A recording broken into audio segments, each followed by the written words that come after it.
جب اسلام کی دعوت حضور لے کر آئے تو بڑا کٹھن اور مشکل مرحلہ تھا. لوگ پیغام حق سننے کے لیے آمادہ نہیں تھے. دنیا کے اوپر اس وقت 3 کروڑ کے قریب بتوں کی پوجا پاٹ ہو رہی تھی، اور اس زمانے میں ایک خدا کا تصور یہ لوگ قبول نہیں کر رہے تھے. پھر جو مزاحمت ہوئی، جو تکلیفیں حضور نے اٹھائیں، وہ تاریخ کا ایک دردناک باب ہے. پتھر بھی مارے گئے، اذیتیں بھی دی گئیں، اجریاں بھی پھینکی گئیں، گڑھے بھی کھودے گئے، کانٹے بھی بچھائے گئے.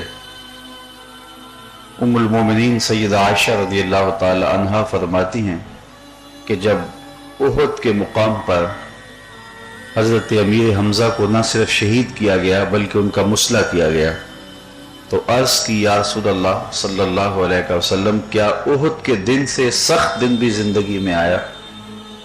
خیال یہ تھا کہ شاید تاریخ اسلام میں اس سے زیادہ دردناک دن نہیں آیا جب 70 اصحاب کی لاشیں پڑی ہوئی تھیں اور حضور کے سر انور پہ سفید رنگ کی پٹی تھی، اور بار بار کہتے تھے میرے چچا کی بات سناؤ، اور ان کے اعضائے بدنیاں کاٹ دیے گئے تھے، اور حضور سخت دکھی تھے. چشمان نور سے آنسوؤں کی جھڑی تھی جو پھوٹ رہی تھی. تو خیال تھا کہ یہ سب سے دردناک دن ہے. تو کہا کہ حضور کیا احد کے دن سے سخت بھی دن زندگی میں آیا؟ تو حضور نے فرمایا ہاں عائشہ، جب طائف کے بازاروں میں تیری قوم نے مجھے پتھر مارے تو یہ دن احد کے دن سے بھی سخت تھا. حضور ان کے 3 سرداروں کے پاس پیغام حق لے کر گئے اور انہیں دعوت دین دی. انہوں نے مسترد کر دیا. حضور نے فرمایا میں ایک لمبا اور کٹھن سفر کاٹ کر تمہارے تک پہنچا ہوں اور تمہیں دین کی دعوت دی ہے. تمہاری قسمت میں نہیں، تم نے قبول نہیں کیا. اب یہ کرنا کہ یہ بات میرے اور تمہارے درمیان راز رہے. جب قریش مکہ تک یہ بات پہنچے گی کہ میں دعوت لے کے تمہارے تک آیا ہوں اور تم نے اس کو قبول نہیں کیا تو وہ تمسخر کریں گے. تو یہ مہربانی کرو کہ یہ میرا تمہارا راز رہنا چاہیے. انہوں نے کہا ہم کیوں راز رکھیں؟ بلکہ انہوں نے اوباشوں کے ہاتھوں میں پتھر دیے، اور حضور جب واپس چلے تو حضور پر مشق سنگ باری کرتے. آقا کریم علیہ السلام پاؤں اٹھاتے تو دوسرے پاؤں پہ مارتے. شدت درد سے حضور بیٹھ جاتے تو ان کے 2 گھنڈے دائیں بائیں سے بڑھتے، حضور کے کندھوں سے پکڑ کے حضور کو اٹھاتے اور مشق سنگ باری کرتے. تو کہا اے عائشہ، طائف کے بازاروں میں جب تیری قوم نے مجھے پتھر مارے تو یہ دن احد کے دن سے بھی سخت تھا. حضور علیہ السلام نے جن مشکل حالات میں تبلیغ کی وہ تاریخ کے اوراق میں موجود ہے. ہمارے لیے اوکھا نہیں ہے، مشکل نہیں ہے. یہ میں اگر یہاں کچھ کہنے آیا ہوں یا دنیا کے کسی گوشے میں جاتا ہوں یا اہل علم جاتے ہیں تو آنکھوں پہ بٹھائے جاتے ہیں، تکریم دی جاتی ہے، عزت اور وقار کی مسندوں کے اوپر براجمان کیا جاتا ہے، استقبال ہوتے ہیں، نعرے لگتے ہیں، وقار کی مسندیں بچتی ہیں، اور محبتوں اور الفتوں کے ماحول کے اندر وقت گزرتا ہے. اور پھر بھی ہمارے نخرے دیکھنے والے ہوتے ہیں.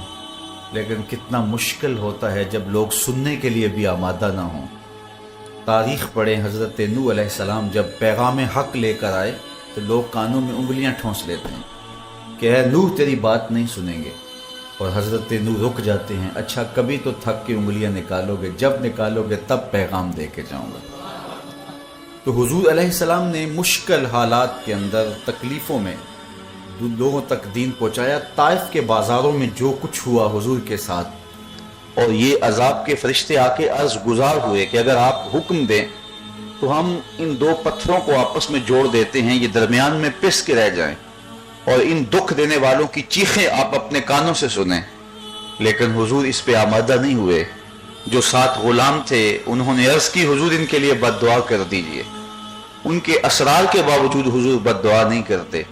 جب اسرار بہت زیادہ بڑھا تو حضور کے ہاتھ اٹھ گئے، اور خیال یہ تھا کہ ابھی لبوا ہوں گے اور حضور کچھ فرمائیں گے تو ابھی ان پر عذاب نازل ہوگا، پتھر برسیں گے. لیکن جب زبان نبوت کھلی تو لفظ یہ تھے اے اللہ میری قوم کو ہدایت دے دے. یار پتھر کھانے کے بعد دعائیں دینا یہ پیغمبر کا ہی حوصلہ ہوتا ہے۔ مورخ اسلام حفیظ جلندری نے لکھا ہے کہ جب حضور سے کہا گیا بد دعا کر دیجئے تو حضور نے ہاتھ اٹھا کے کہا الہی کرم کر کو سارے طائف کے مکینوں پر، الہی پھول برسا ان پتھر والی زمینوں پر۔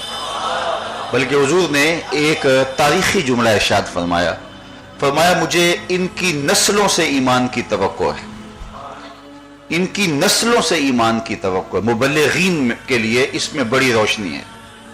ہم اپنی تقریر کا نقد صلہ چاہتے ہیں کہ ابھی اس کا صلہ ہمیں مل جائے، کبھی صلہ دوسری نسل تک چھوڑنا پڑتا ہے۔ کہا ان کی نسلوں سے مجھے ایمان کی توقع ہے۔ تو لوگوں تک پیغام حق پہنچایا، دین دیا، لوگ سن نہیں رہے تھے، ایک ایک کر کے لوگ اسلام لاتے تھے۔ جب 38 لوگ اسلام کے دامن میں آ گئے اور مسلمانوں کو جو ہے وہ کچھ تسلی ہوئی، تو حضور علیہ السلام عبداللہ ابن جدعان کے گھر کے قریب ابو جہل سے ملاقات کی۔ اچانک وہ راستے میں آ رہا تھا تو اس کو دین کی دعوت دی۔ وہ بھڑک گیا اور اس نے ایک نوکیلا پتھر اٹھایا اور حضور پہ حملہ آور ہو گیا، اور حضور کا پورا بدن لہو سے شرابور ہو گیا۔ آقا کریم علیہ السلام وہاں سے آئے اور سین حرم میں رب کے حضور سر بسجود ہو گئے اور اللہ سے نیاز کرنے لگے۔ حضور کے چچا امیر حمزہ شکار کھیل کے واپس آ رہے تھے، تو ان کی عادت یہ تھی کہ جب آتے تو بڑے اتراء کے چلتے، اپنے امامے میں شتر مرغ کا پر لگاتے اور بڑے اتراء کے چلتے۔ تو وہ اس چال سے آ رہے تھے کہ دو لونڈیاں جب اس منظر کو دیکھتی ہیں تو آپس میں بات کرتی ہیں کہ اگر اسے پتا ہوتا نا کہ اس کے بھتیجے کے ساتھ آج کیا سلوک ہوا ہے تو آج اس کی یہ چال نہ ہوتی۔ تو انہوں نے سن لیا، رک گئے اور ان سے پوچھا کیا ماجرا ہوا ہے۔ انہوں نے بتایا کہ عبداللہ ابن جدعان کے گھر کے قریب کوہ صفا کے پاس تیرے بھتیجے نے ابو جہل کو دعوت دین دی اور وہ بھڑک گیا اور نوکیلے پتھر سے حملہ آور ہوا، حتیٰ کہ زخمی کر دیا اسے۔ تو بڑا غصہ آیا۔ حرم میں پہنچے تو دیکھا کہ وہ اپنی مسند کے اوپر براجمان تھا اور باقی صنادید قریش بھی اپنی جگہوں پہ بیٹھے تھے۔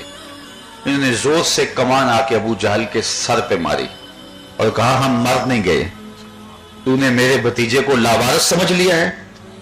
ابو جہل کے حواری اٹھے تو ابو جہل سمجھ گیا کہ اگر یہ لڑائی چھڑ گئی تو بنو ہاشم بھی آ جائیں گے، معاملہ پھیل جائے گا۔ تو اس نے خود کہا ہاں مجھ سے مسئلہ ہو گیا تھا۔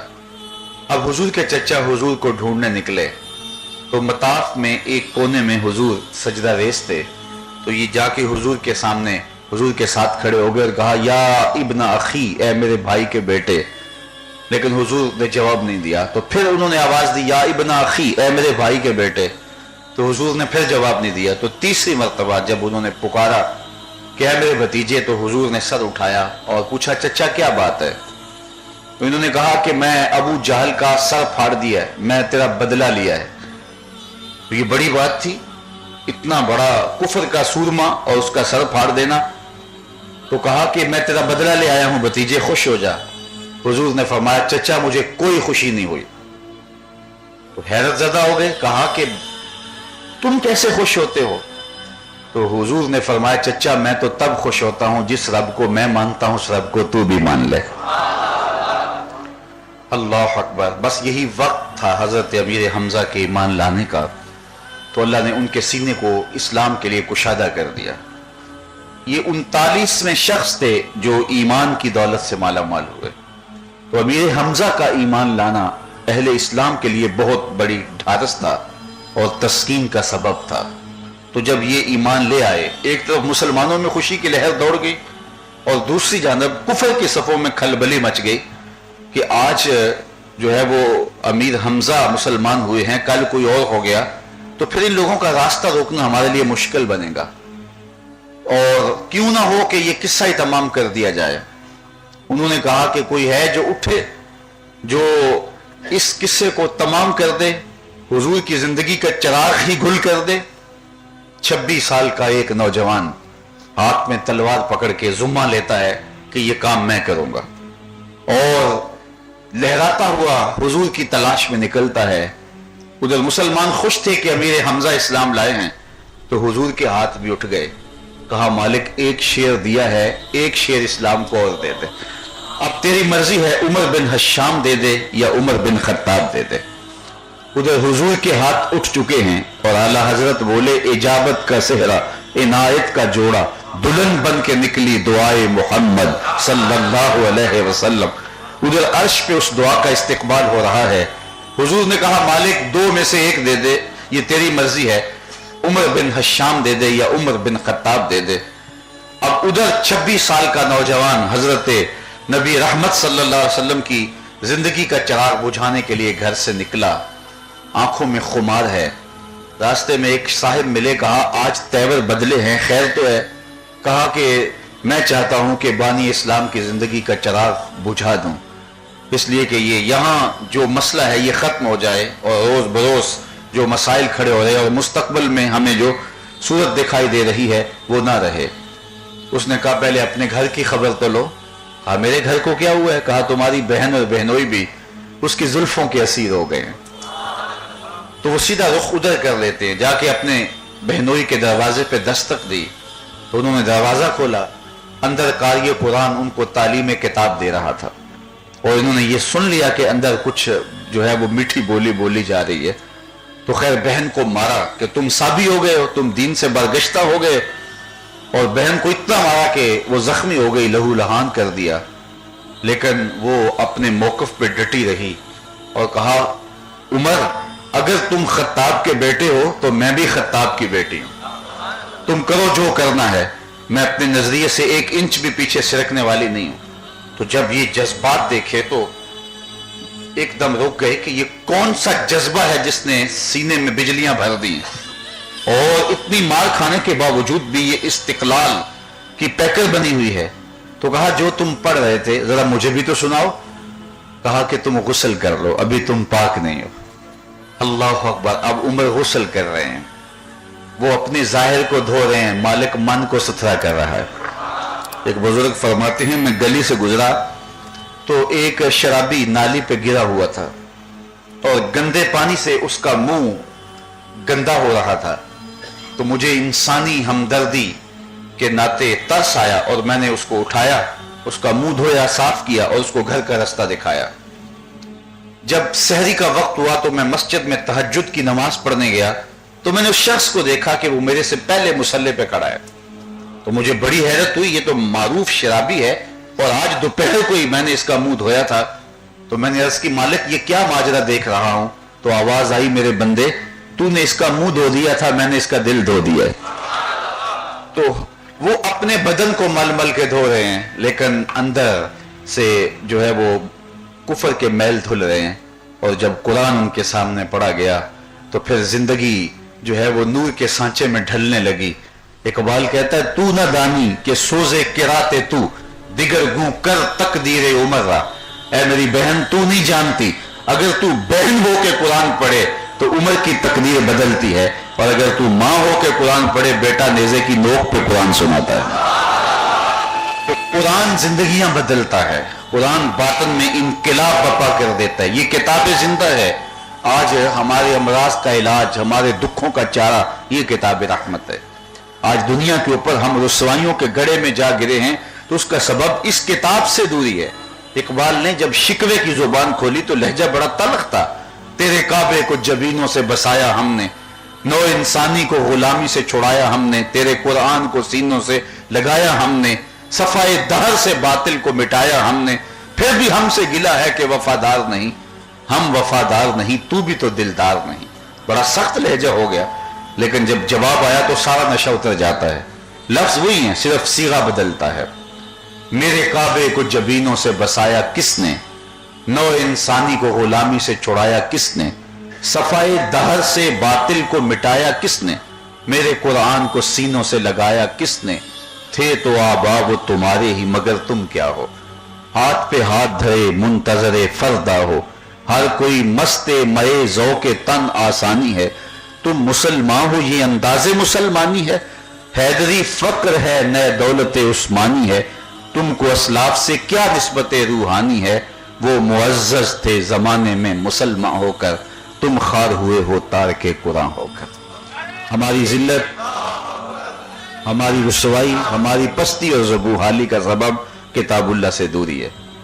اگر ہم کتاب اللہ سے تعلق بھی رکھا ہے تو وہ بھی اس حد تک کہ جب کوئی گھر میں جن بھوت آ جائے تو اس کو بھگانے کے لیے ہم قرآن کی تلاوت کرتے ہیں. اس میں کوئی شک نہیں، قرآن کے نور کے مقابلے میں کوئی نار نہیں ٹھہر سکتا. مرتے ہوئے اپنے بوڑھے کے سامنے سورہ یاسین پڑھ لی کہ اس کی روح آسانی سے قبض ہو جائے. ہم جب نیا گھر بنایا، نئی فیکٹری بنائی تو اس لیے کہ کاروبار میں برکت ہو قرآن مجید کی تلاوت بچوں سے کروا لی، اس کا انکار نہیں ہے. لیکن قرآن مجید کے نزول کا جو بنیادی مقصد ہے وہ یہ نہیں ہے. اس کا بنیادی مقصد ہدایت انسانی ہے اور جس سے ہم غافل ہیں. یہ ایک الگ عنوان ہے لیکن اس کو میں سمیٹتا ہوں صرف اقبال کی ایک ربائی سے. ببندے صوفی و ملا اسیری حیات از حکمت قرآن گیری بآیاتش ترا کار جزی نیست کیا یاسین او آساں بمیری. اقبال کہتا ہے تو جاہل صوفی اور کاہل ملا کے ایسے پندے میں پنسا کہ تو نے قرآن سے زندگی تلاش نہیں کی. قرآن کی آیتوں سے تجھے صرف اتنا سروکار ہے، جب تیرے بوڑھے کی روح اٹک گئی تو سورہ یاسین لے کے بیٹھ گیا کہ اس کو پڑھو اور اس کی روح آسانی سے نکلے. اقبال کہتا ہے اس میں کوئی شک نہیں ہے کہ اس کی روح آسانی سے نکل جاتی ہے، اس کو فائدہ ہوتا ہے. لیکن افسوسناک پہلو یہ ہے اس قرآن سے تو نے مرنا سیکھا، کاش اس قرآن سے جینا بھی سیکھ لیا ہوتا. یہ حیات آفریں کتاب ہے، یہ زندگی بخش کتاب ہے. کتاب زندہ قرآن حکیم حکمت لا یزال است و قدیم. یہ زندہ کتاب ہے، یہ زندگی کی حرارت سینوں میں پیدا کر دیتی ہے. اور اس کتاب کو پڑھ کے دنیا کے اوپر غالب ہوئی قوم اور وہ جن کو اونٹ چرانے کا بھی جو ہے وہ اچھی طرح سے ڈھب نہیں آتا تھا، انہوں نے جہاں بانی کے اصول وضع کیے اور زمانے کو روشنیاں دی. تو یہ کتاب زندہ ہے. اس کتاب سے تقدیریں بدلتی ہیں. تو جب قرآن کی تلاوت ہوئی تو پھر اندر کے میل دھلنے لگے اور پھر کہا مجھے بھی لے جاؤ اس چوکھٹ پہ. اللہ اکبر. کسی نے کہا سودا لینے کے لیے بازار گئے، ہاتھ اس کے بکے جس کے خریدار گئے.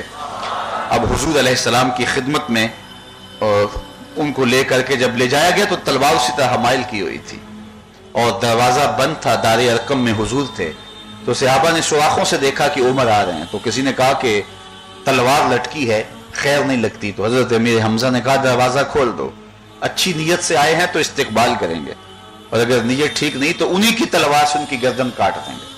اور جب قریب آئے تو حضور علیہ السلام نے ان کو پکڑ کے فرمایا عمر وہ وقت نہیں آیا کہ تم مسلمان ہو جاؤ. تو بس وہ وقت تھا. ان کے لبوں کے اوپر کلمہ شہادت جاری ہو گیا اور جب انہوں نے اسلام قبول کیا تو صحابہ نے اتنے زور سے اللہ اکبر کہا کہ مکے کی وادیاں گونجنے لگیں. اب حضرت عمر جب اسلام لے آئے تو وہ ایک ایک کافر کے گھر میں گئے اور اس کے دروازے کو کھٹکھٹایا. وہ باہر نکلا، کہا چونکہ گئے تو حضور علیہ السلام کی زندگی کا چراغ بجھانے کے لیے اور ان کے کان ترس رہے تھے کہ یہ پیغام مل جائے کہ عمر نے اپنے ہدف کو حاصل کر لیا ہے. لیکن جو ہی وہ آئے اور ایک ایک کے دروازے کو دستک دی، وہ باہر آیا کہ عمر سناؤ. کہا تو میں بتانے آیا ہوں، میں محمد عربی کا نوکر بن گیا ہوں. کہا عمر تم نے اچھا نہیں کیا. کہا جب کوئی کمزور ایمان لاتا تم اس کو تنگ کرتے ہو، آؤ نا ذرا میرے سے پنجہ آزمائی کرو. اور پھر ایک ایک کافر کے گھر کے سامنے جا کر کے اس کو بتا کے آئے. اور پھر جب حضور کی خدمت میں آئے تو عرض کی یا رسول اللہ ہم جب حق پہ ہیں تو پھر ہم چھپ کے نمازیں کیوں پڑھیں. اور پھر وہ آئے حضور علیہ السلام کے ساتھ سین حرم میں. کہتے ہیں 2 صفیں بنی مسلمانوں کی، 40 افراد پر مشتمل یہ قافلہ تھا. ایک صف کے آگے حضرت امیر حمزہ تھے، ایک صف کے آگے حضرت عمر رضی اللہ تعالیٰ عنہ تھے اور درمیان میں حضور تھے. اور یہ ملکوتی قافلہ سین حرم میں پہنچا. حضرت سیدنا عمر رضی اللہ تعالیٰ عنہ نے حق اور باطل کے اندر امتیاز کر دیا، اسی لیے ان کو فاروق کہا جاتا ہے. اور یہ ان کی شان فاروقی ہر موقع پہ موجود رہی. یہاں بھی انہوں نے کہا ہم کھل کے نماز پڑھیں گے. اور باقی بھی معاملات کے اندر حضرت عمر کی زندگی دیکھیے کہ آپ نے کس انداز کے ساتھ اپنی اس روایت کو نبھایا. ایک زمانہ تھا، مدینہ المنورہ کا دور تھا، اور آپ جانتے ہیں کہ مکے میں یا بندہ پکا مومن ہوتا تھا یا پکا کافر ہوتا تھا. منافقت مکے میں نہیں تھی. جب حضور مدینے تشریف لے گئے، اسلام پھلنے پھولنے اور پھیلنے لگا تو پھر وہاں منافقت کا بھی آغاز ہوا. تو کچھ لوگ اسلام کے روپ میں بھی تھے، تو ایک ایسا ہی نام نہاد شخص تھا، تو اس کا اور ایک یہودی کا آپس میں کسی معاملے میں تنازع ہو گیا۔ تو اس یہودی نے کہا کہ اس کا فیصلہ آپ کے نبی سے کروا لیتے ہیں۔ اس نے کہا چلو ٹھیک ہے، حضور کی خدمت میں حاضر ہوئے، دونوں نے اپنا ماجرا پیش کیا۔ تو حضور نے سنا تو جو وہ یہودی تھا وہ حق پر تھا، تو آپ نے میرٹ کے مطابق اس کے حق میں فیصلہ دے دیا۔ اب وہ اس خیال میں تھا کہ میں تو کلمہ گو ہوں تو میرے حق میں فیصلہ دیا جائے گا، تو یہ اس کے حق میں دے دیا گیا۔ تو جب مجلس نبوی سے اٹھ کے آئے تو اس نے کہا جی میں تو یہ فیصلہ حضرت عمر کے پاس لے کے جاؤں گا۔ خیال یہ تھا اس کا کہ حضرت عمر کافروں کے مقابلے میں بڑے سخت ہیں، اور جب یہ سنیں گے کہ یہ شخص یہودی ہے اور میرا سنیں گے کہ میں مسلمان ہوں تو بس یہی ان کے لیے کافی ہوگا۔ ان کی طبیعت کے اندر جو سختی ہے وہ میرے لیے جو ہے وہ فائدہ بخش ہوگی، اور اس فیصلے پر نظر انداز ہوگی، اس کی حقیقت وہ مستور رکھیں گے اور یہ جذبہ غالب آ جائے گا اور میرے حق میں فیصلہ دے دیں گے۔ خیر پہنچے اور جا کے ان کو کہانی سنائی، یہ ہوا۔ حضرت عمر نے فرمایا کہ اس یہودی کو اب تم بھی بتاؤ۔ اس نے کہا میرا جواب اور میری بات صرف دو لفظی ہے کہ اس فیصلے کا، اس مقدمے کا فیصلہ آپ کے نبی میرے حق میں فرما چکے ہیں۔ حضرت عمر حیران ہو گئے اور اس نام نہاد کلمہ گو سے پوچھا کیا ایسا ہی ہے؟ اس نے کہا جی لیکن میں تو آپ کے پاس مقدمہ لے کے آیا ہوں۔ کہا ٹھہرو بھی آتا ہوں۔ اندر گئے تو ساتھ تلوار بھی لے آئے اور اس منافق کی گردن کاٹتے ہوئے کہا ہاکذا عقدی لمن لم یرض بقضاء اللہ ورسولہ، جو اللہ اور اس کے رسول کے فیصلے کو نہیں مانتا عمر اس کا فیصلہ ایسے ہی کرتا ہے۔ اس منافق کی گردن کاٹ کے رکھ دی۔ اب ظاہر ہے کہ وہ کلمہ گو تھا، تو کلمہ گو ہونے کے باوجود جب اس کی گردن کاٹی تو شور مچ گیا کہ عمر نے ماورائے عدالت قتل کر دیا، تو یہ اچھا نہیں کیا۔ شور مچ گیا، اس کے جو رشتہ دار تھے، اقربا تھے، عزیز تھے، وہ باقاعدہ احتجاج کرنے لگے، حضور کی خدمت میں باقاعدہ احتجاجی جلوس لے کر کے گئے کہ ماورائے عدالت قتل ہو گیا ہے، انہوں نے ایسا کیوں کیا ہے؟ اللہ اکبر۔ حضور علیہ السلام نے فرمایا عمر کو بھی تو بلایا جائے، ان سے بھی تو پوچھیں کہ ماجرا کیا ہے۔ تو حضرت عمر کو بلایا گیا۔ قبل اس سے کہ حضرت عمر دربار نبوی میں پہنچتے جبریل پہلے پہنچ گئے اور یہ آیت کریمہ نازل ہوئی فلا وربک لا یؤمنون حتی یحکموک فیما شجر بینہم۔ محبوب مجھے تیرے رب کی قسم، یہ نہیں کہا کہ مجھے کائنات کے رب کی قسم، مجھے افلاک کے رب کی قسم، مجھے عرش کے رب کی قسم، کہا مجھے تیرا ہونے کی قسم، بلکہ یہ بھی نہیں کہا مجھے میری قسم، کہا مجھے تیرا ہونے کی قسم۔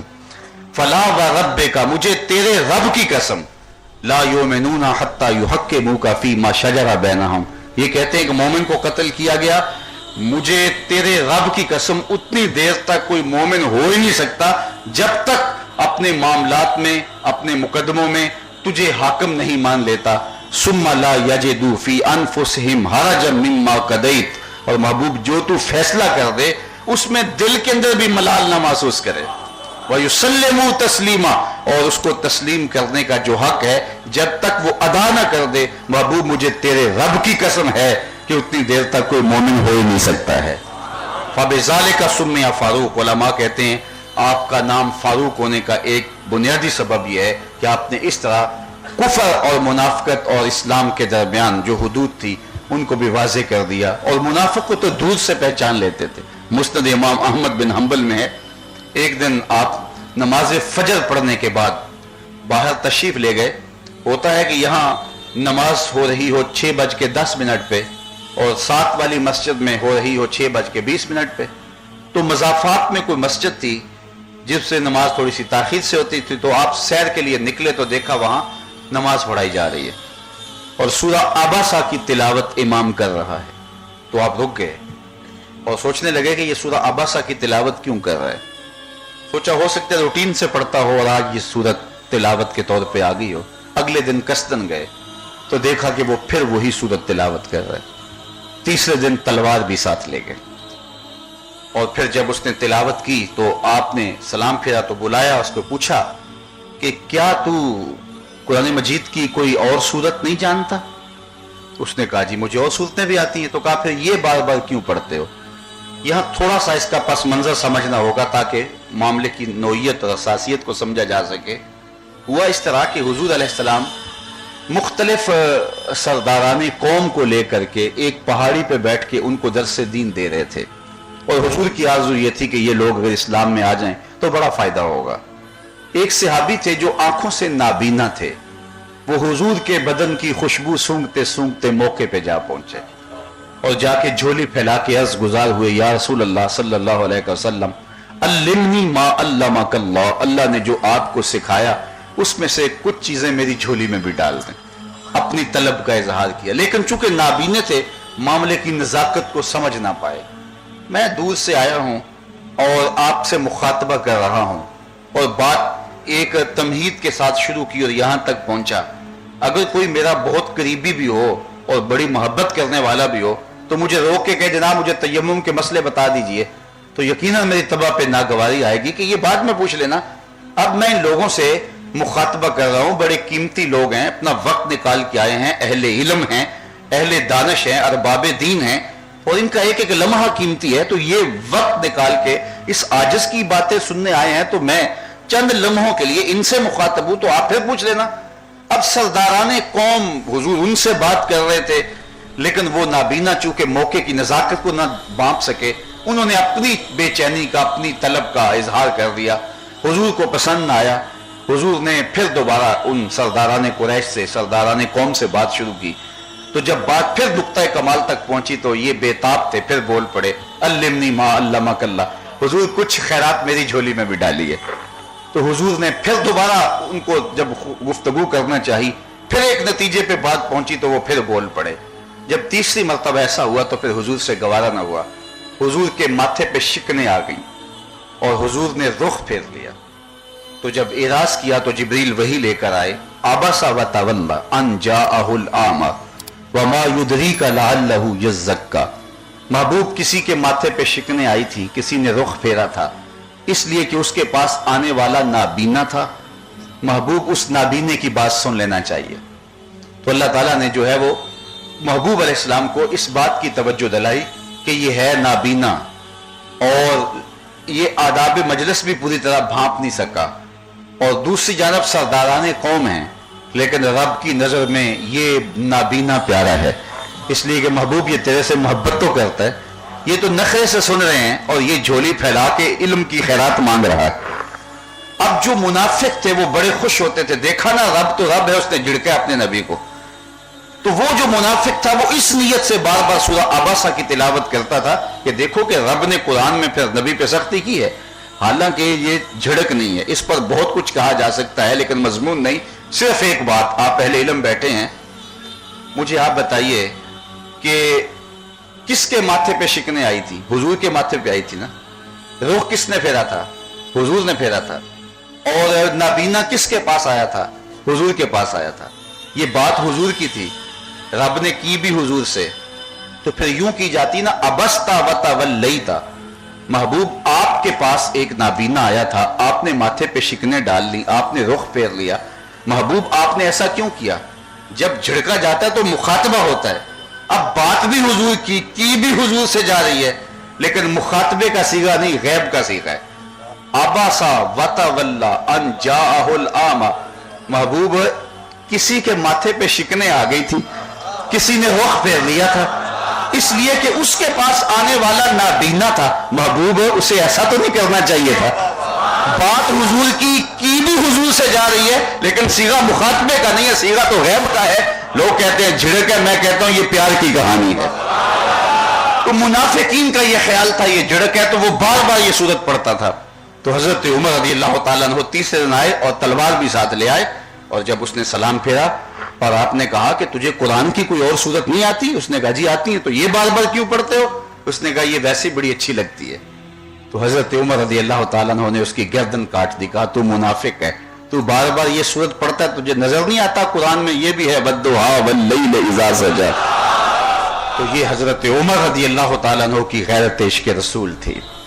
پھر حضرت عمر رضی اللہ تعالیٰ عنہ کی زندگی کے اتنے پہلو ہیں، اور اس قدر آپ کی زندگی کے اندر روشنیاں ہیں، آپ کی ذاتی زندگی، اور جب تخت خلافت پہ بیٹھتے ہیں تو پھر آپ کے اقدامات۔ ایک مغربی مفکر نے ایک بات کہی اور حد کر دی. اس نے کہا کہ اگر تاریخ کو مسلمانوں کو ایک عمر اور مل جاتا تو پوری دنیا کے اوپر مسلمانوں کی حکومت ہوتی.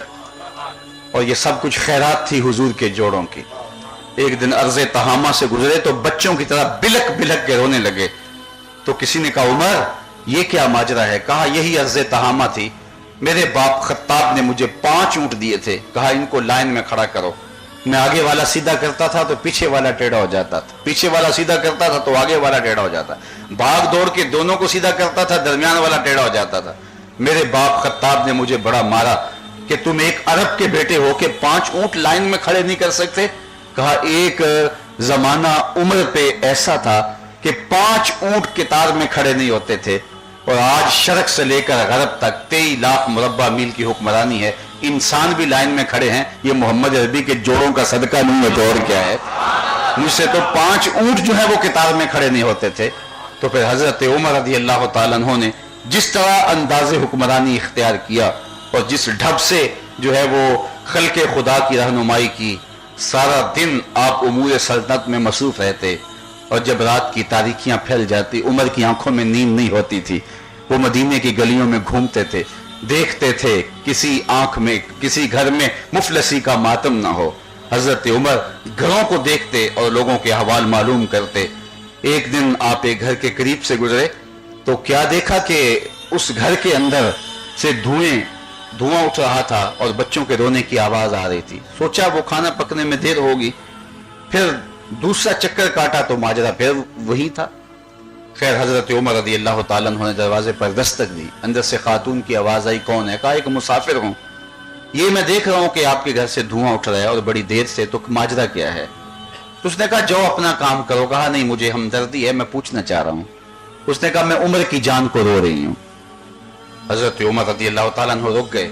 کہا بہن ماجرا کیا ہے؟ کہا کئی دنوں سے بچے بھوکے ہیں اور کھانے کے لیے کچھ نہیں ہے, ضد کر رہے تھے. میں نے ہنڈیا کے اندر پتھر ڈال کر کے نیچے سے آگ جلائی اور ان کو کہہ رہی ہوں کہ بیٹا ابھی دیر لگے گی. آرزو ہے کہ وہ سو جائیں, لیکن بھوک کے مارے بچے سو بھی نہیں رہے, اور ان پتھروں نے پکنا بھی کیا ہے. اللہ اکبر. حضرت عمر بڑے دکھی ہوئے, وہاں سے نکلے اور بیت المال میں آئے. گھی کا کنستر لیا, آٹا لیا اور چیزیں لی اور اپنی کمر پہ لا دی. چلنے لگے تو آپ کا غلام اسلم آگے بڑھا. کہا حضرت یہ بوجھ میری کمر پہ لاد دیجئے. تو حضرت عمر کی آنکھوں میں آنسو تھے. فرمایا اسلم کیا قیامت کے دن میرا بوجھ اٹھا لو گے؟ تو مجھے اپنا بوجھ اٹھانے دو. پھر خود گئے اور سب کچھ دیا. تاریخ میں آتا ہے کہ جب وہ سب کچھ کھانا پکنے لگا تو حضرت عمر جھک جھک کے چولہے میں پھونکے مار رہے تھے. الحکمران یہ ہوتے ہیں. اور جب کھانا پک گیا اور بچوں نے کھایا تو بچے خوش ہوئے.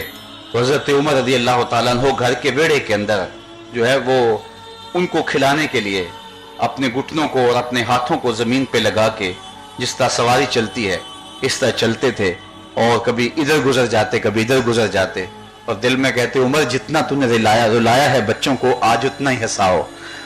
اور پھر جب بچے خوش ہو گئے اس بڑھیا کو کہنے لگے کہ عمر بیچارہ بڑا مصروف ہے, فکر ہے اس کو یرموک و فسطاط و حلوان کی, جب فتح ہے مصر تو تیاری ہے ایران کی, آتے جاتے وفد سے ملاقات بھی کرتا ہوگا, شب کو معلوم حالات بھی کرتا ہوگا, کانٹوں میں الجھی ہوئی بیچارے کی جان ہے, نیند اس کو بھی آتی ہے آخر وہ انسان ہے.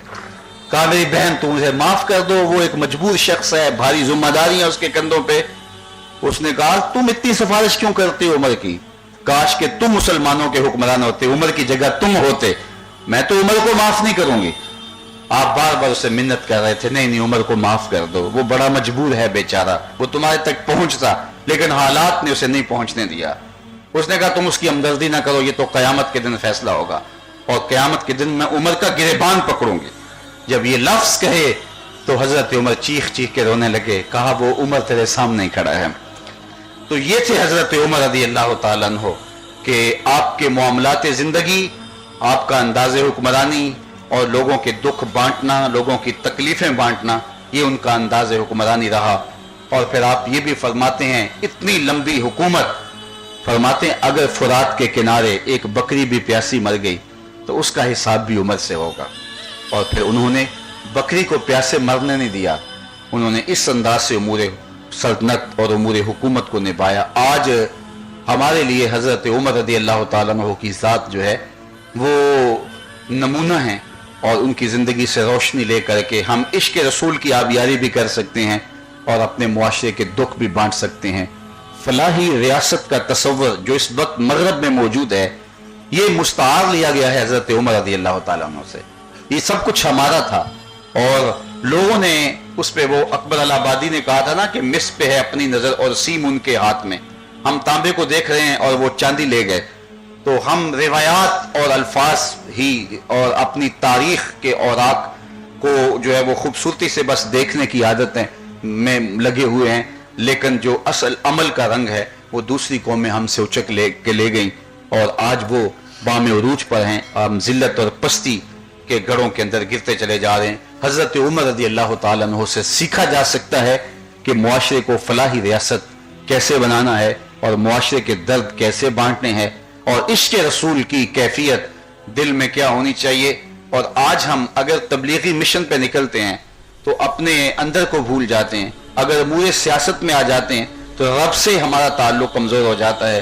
لیکن حضرت عمر رضی اللہ تعالیٰ عنہ ان حالات میں جب مسلح پہ کھڑے ہوتے تھے تو دنیا و ما فیہا سے بے نیاز ہو جاتے اور چشمان سے آنسو برستے، اور آپ کی کیفیت یہ ہوتی کہ عمر کو جو نماز پڑھتے دیکھ لیتا اس کے دل کی دنیا بدل جاتی۔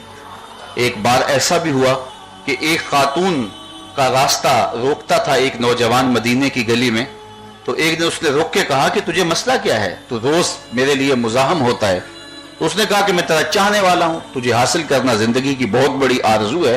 اس نے کہا اس کی کوئی قیمت دینی پڑے، تو اس نے کہا آسمان سے تارے بھی توڑ لاؤں گا۔ اس طرح کے ڈائلاگ بولنے لگا تو اس نے کہا اچھا میری لمبی شرطیں نہیں ہے، میری ایک ہی شرط ہے، 40 دن تک حضرت عمر کے پیچھے نمازیں پڑھ لو، پھر حسب وعدہ میں تمہارے لیے یہاں کھڑی ہوں گی اور جدھر کہو گے ہم ادھر چلے جائیں گے۔ 40 دن عمر کے پیچھے نمازیں پڑھتا رہا۔ جس قرآن سے عمر کا دل بدلا تھا، اس قرآن سے حضرت عمر کی زبان سے سننے سے اس نوجوان کے دل میں ایک تبدیلی پیدا ہونے لگی۔ 40 دن کے بعد جب وہ 40ویں نماز پوری کرنے کے بعد گزرنے لگا تو وہ لڑکی حسب وعدہ راستے میں کھڑی تھی اور یہ نظر جھکا کے گزرنے لگا، تو اس نے کہا میں حسب وعدہ کھڑی ہوں۔ اس نے کہا خیر سے کھڑی رہو، عمر نے دل کا تعلق رب سے جوڑ دیا ہے۔ تو یہ تھے حضرت عمر رضی اللہ تعالیٰ عنہ، جس سے ہمیں زندگی کے ہر پہلو میں روشنی لینے کی ضرورت ہے۔ باقی رہی بات امام حسین رضی اللہ تعالیٰ عنہ کی، تو وہ تاریخ کا ایک انوکھا باب ہے۔ اقبال نے کہا تھا تا قیامت قطع استبداد کر، موج خون او چمن ایجاد کر۔ حضرت امام حسین نے قیامت تک کے لیے ظلم کا اور جبر کا راستہ بند کر دیا۔ اس وقت اگر یزید کے خلاف نہ کھڑے ہوتے تو مجھے بتاؤ قیامت تک ظلم کے خلاف کھڑا ہونے کی ہمت کون پاتا؟ آج حریت کے قافلے جتنے بھی جہاں سے بھی کمر بستہ ہو کے میدان میں آتے ہیں، سب حرارت خون حسین سے لیتے ہیں۔ مہاتما گاندھی نے جب برطانوی سامراج کو للکارا تو اس نے جو ہے وہ برطانوی سامراج کو للکارتے ہوئے مہاتما گاندھی نے اپنی قوم کو جمع کر کے کہا کہ ہم ان سے ٹکرائیں گے اور آخری سانس تک لڑیں گے اور آزادی حاصل کریں گے، ہم حریت پہ کوئی سودے بازی نہیں کریں گے۔ اور پھر اس نے اپنے ساتھیوں کو کہا کہ تم کہو گے کہ ایسی قوم کے ساتھ ٹکر لینا جن کی حدود میں سورج طلوع بھی ہوتا ہے غروب بھی ہوتا ہے، دیوار کے ساتھ سر مارنے کے مترادف ہے، تو یہ کوئی آپ زمینی حقائق سے ہٹ کر فیصلہ کر رہے ہیں۔ اتنی بڑی سلطنت، اتنا بڑا تخت و تاج برطانیہ، اور آپ اس سے ٹکر لینے جا رہے ہیں مٹھی بھر لوگوں کے ساتھ۔ تو مہاتما گاندھی نے کہا کہ یہ اگر آپ مجھے سوال کریں تو میں اس بات کو اچھی طرح سمجھتا ہوں، لیکن اس کے باوجود میں برطانوی سامراج سے ٹکرانے جا رہا ہوں اس لیے کہ میرے سامنے حسین ابن علی کا کردار موجود ہے۔ تو یہ بات ذہن میں رکھیں کہ ظلم کے خلاف، جبر کے خلاف جہاں جو بھی حریت کے قافلے نکلیں گے، سب کا سالار امام حسین رضی اللہ تعالیٰ عنہ ہو۔ بلکہ حضرت امام حسین رضی اللہ تعالیٰ عنہ نے مقام بیضا پہ خطبہ دیا جب حضرت مسلم بن عقیل کی شہادت کی خبر آن پہنچی، اور کربلا میں 22,000 لشکر کی پیش قدمی کی خبریں بھی آ رہی تھی، اور آیانوں احباب جو تھے انہوں نے مشورہ دیا، بہی خواہوں نے کہا کہ اب حکمت کے منافی ادھر جانا۔ صرف 144 افراد تھے آپ کے ساتھ، جس میں بچے بھی تھے، خواتین بھی تھی، بوڑھے بھی تھے، اور آلات حرب و ضرب بھی نہیں تھے۔ تو کہا کہ اب کوئی راستہ بدلا جائے تو آپ نے فرمایا لوگوں میں اس کے باوجود جا رہا ہوں, مجھے پتا ہے کہ میرے ساتھ وہاں کیا ہونے والا ہے, کاٹ دیا جاؤں گا, میرے بچوں کو ذبح کر دیا جائے گا, خواتین کی حرمت کا خیال نہیں رکھا جائے گا, جو کچھ ہونے والا ہے یہ میری نگاہوں سے پوشیدہ نہیں ہے, یہ میری نظروں کے سامنے ہے, لیکن اس کے باوجود میں پھر بھی کیوں جا رہا ہوں؟ 22,000 کا لشکر اور 144 افراد پر مشتمل لوگ جو جنگی آلات سے بھی جو ہے وہ محروم ہیں, خالی ہیں, تو اتنے بڑے لشکر سے ٹکرانے میں کیوں جا رہا ہوں؟ تو آپ نے بیضا کے مقام پہ خطبہ دیتے ہوئے 2 لفظ کہے تھے, ان 2 لفظوں سے حضرت امام حسین کا فلسفہ شہادت سمجھا جا سکتا ہے.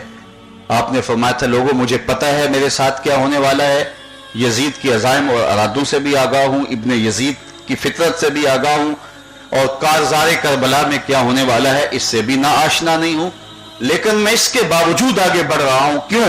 وَلَكُمْ فِيَّا أُسْوَةٌ, اس لیے کہ قیامت تک ظلم کے خلاف لڑنے والوں کے لیے کوئی نمونہ تو ہو. تو میں اپنی زندگی کو ایک نمونے کے طور پہ پیش کر کے جا رہا ہوں. اقبال کہتے ہیں سرخ رو عشق غیور از خون او, شوخی ای مصرع از مضمون او, تا قیامت قطع استبداد کر, موج خون او چمن ایجاد کر. عشق غیور کے چہرے پہ جو بانکپن ہے اور سرخی ہے یہ خون حسین کا صدقہ ہے. اہل ادب یہاں جو تشریف فرما ہیں وہ اس شعر کا لطف اور حظ لے سکتے ہیں. اقبال نے کتنی خوبصورت بات کر دی, سرخ رو عشق غیور از خون او, عشق غیور کے چہرے کی سرخیاں جو ہیں وہ حضرت امام حسین کے خون کے رنگ کی وجہ سے ہیں.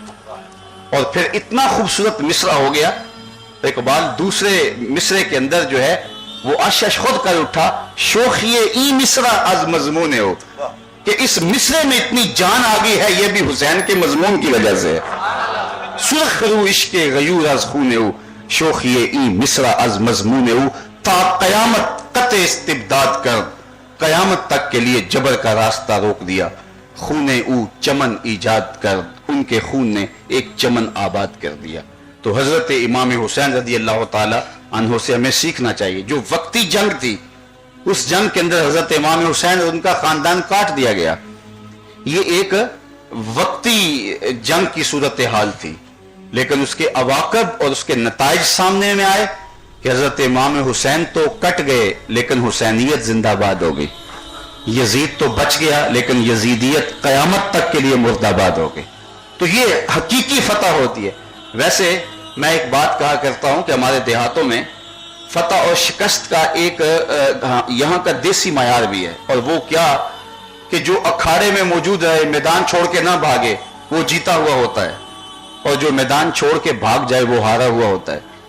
تو میں کہتا ہوں اگر یہی معیار متعین کر لیں اور آج ہی چلیں کربلا میں چلتے ہیں, وہاں یزید کے ڈیرے ہیں یا میرے حسین کے ڈیرے ہیں؟ میدان تو آج بھی کربلا میں حسین ابن علی وہاں جمع ہوئے ہیں, یزید کی تو قبر کا بھی پتہ نہیں. تاریخ میں مزبلہ دمشق کی کوئی روڑی ہے جس کے نیچے کہیں یزید کی کوئی قبر ہے, یزید کی تو قبر کا نشان بھی نہیں پتا, اور کربلا کے اکھاڑے میں اس میدان میں آج بھی قبضہ حسین ابن علی کا ہے. اور حقیقی شکست وہ ہے جو حقیقی معیار شکست اور معیار جیت وہی ہے, فتح کا معیار وہی ہے. اقبال کہتا ہے جو دلوں کو فتح کر لے وہی فاتح زمانہ. ابن زیاد, یزید اور شمر اور وہ لوگ آج ان کا نام بھی باقی نہیں. اگر میں ڈھونڈنے نکلوں تو مجھے اس مجلس کے اندر کتنے لوگ مل جائیں گے جن کا نام حسین ابن علی کے نام پہ ہوگا, نام کا سابقہ یا لاحقہ شبیر یا حسین یا حسن ہوگا, علی اکبر ہوگا, اصغر ہوگا. کتنے لوگ مجھے اس مجلس سے مل سکتے ہیں؟ اور اگر میں اپنی بہنوں اور بیٹیوں میں ڈھونڈوں تو مجھے زینب نام کی بیٹیاں مل جائیں گی, فاطمہ نام کی بیٹیاں مل جائیں گی, سہرا نام کی بیٹیاں اسی مجلس سے مل جائیں گی. اور اگر میں پورا ملک بھی ڈھونڈ لوں, پوری دنیا بھی ڈھونڈ لوں, مجھے شمر نام کا شخص نہیں ملے گا, مجھے ابن زیاد نام کا شخص نہیں ملے گا, مجھے خولی نام کا شخص نہیں ملے گا, مجھے یزید نام کا شخص نہیں ملے گا. تو مجھے بتاؤ جیتا کون؟ اور کتنی محبتیں تجھے فراز چاہیے, ماؤں نے تیرے نام پہ بچوں کے نام رکھ دیے. تو حسین تو زندہ ہے, گھروں میں زندہ ہے, سینوں میں زندہ ہے, دماغوں میں زندہ ہے, مجلسوں میں زندہ ہے. یزید تو مر گیا, اس کا تو نام بھی باقی نہیں ہے. نام ہے تو داخل دشنام ہے.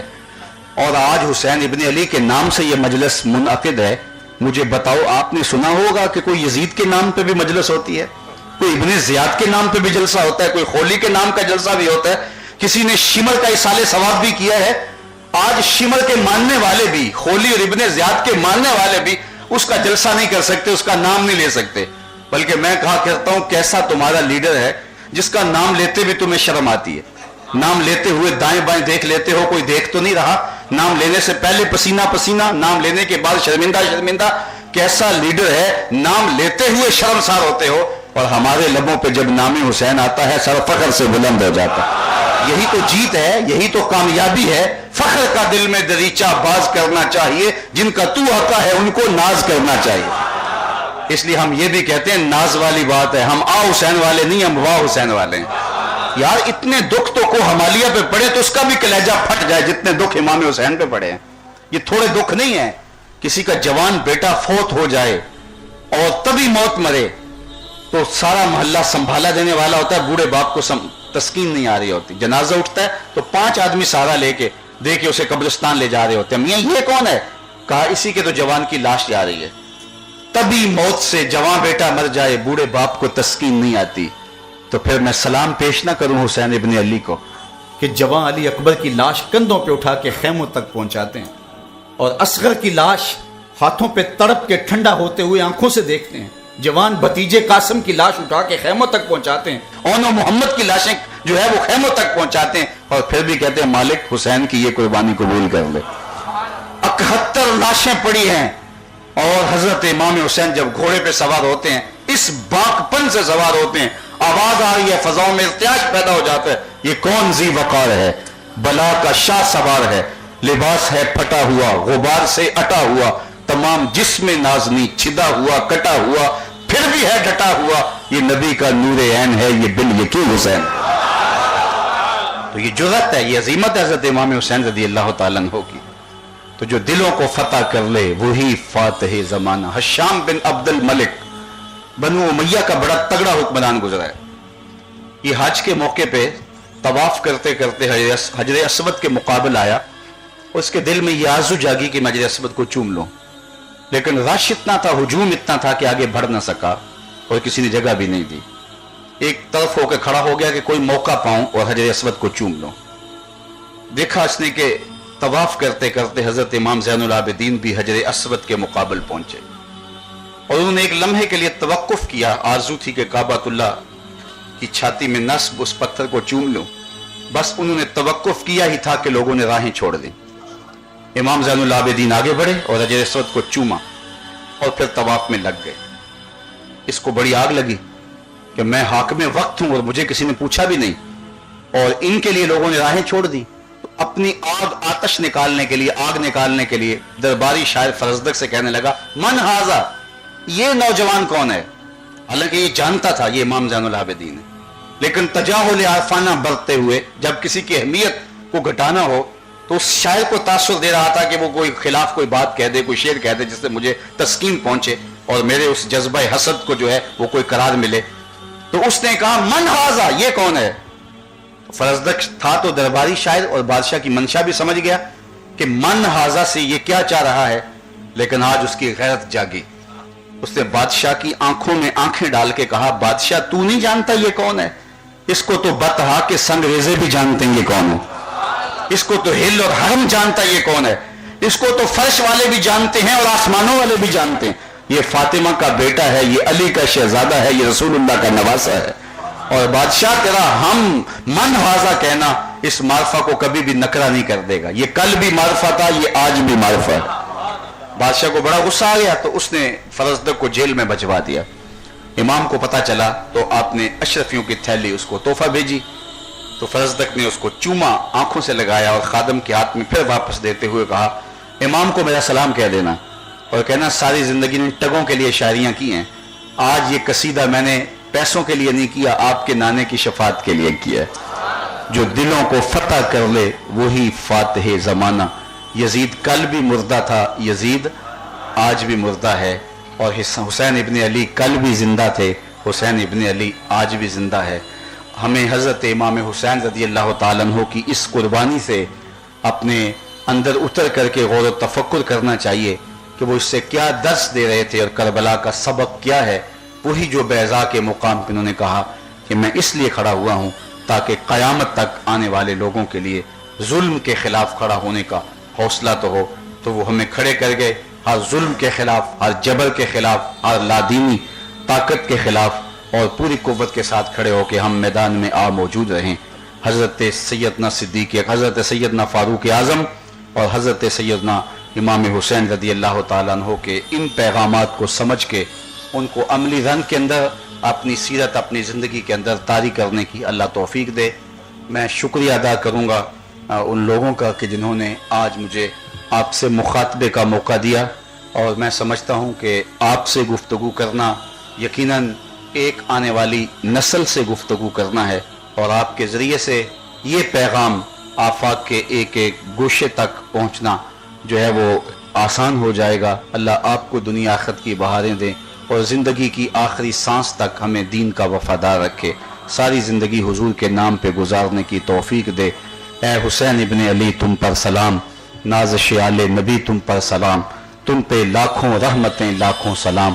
اے شہیدان محبت کے امام، لالا گوں لالا کفن لالا بدن، اے چمن اندر چمن، زندگی ہی زندگی تیری حیات، اے حیات اندر حیات، افتخار ملت بیضا ہے تو، رب کعبہ کی قسم یکتا ہے تو، فخر کا دل میں دریچہ باز کرنا چاہیے، جن کا تو آقا ہے ان کو ناز کرنا چاہیے۔ وآخر دعوانا رانا تھوڑا دے گیوں سانو اتے پا گیوں وچ فکراں،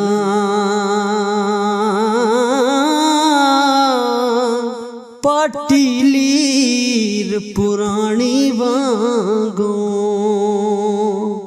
تے ٹنگ گیوں وچ ککراں۔